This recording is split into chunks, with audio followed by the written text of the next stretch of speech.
The Princess of Wales visited Wigan this afternoon as she watched England secure a place in the Men's Rugby League World Cup semi-final. Kate visited the DW Stadium to watch England's crunch game against Papua New Guinea. It was her first match since succeeding the Duke of Sussex, Prince Harry, as patron of the Rugby Football League, RFL. Wearing a red coat over a long-sleeved burgundy top and pleated skirt, the princess was cheered by the crowd of 23,179 supporters as she walked onto the pitch to shake hands with players from both teams before the match kicked off.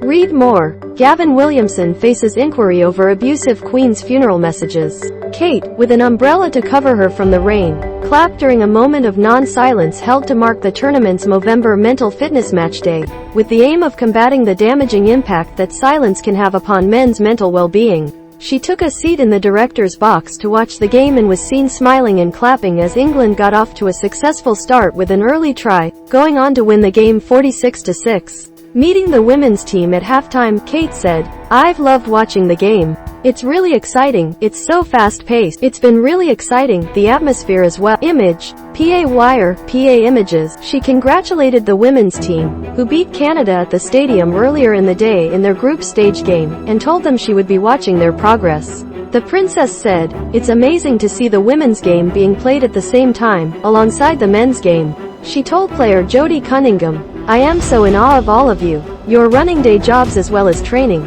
as well as family life and things like that. It's extraordinary." Cunningham said, "There are some incredible women on this team." Kate also said the inclusivity of the sport was really impressive, and added, "That's why I am so proud to be patron." When she arrived at the stadium earlier in the day, the princess said, "There are a lot of very excited fans out there." She met officials including TV presenter Clare Balding, the president of the Rugby Football League, who told her she was going to as many of the tournament's games as she could.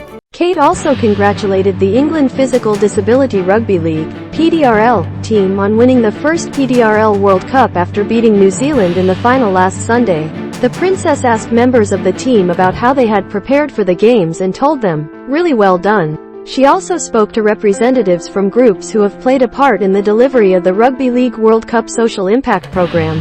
The program, launched in June 2018, aims to provide a positive impact to communities in the tournament's host towns and cities.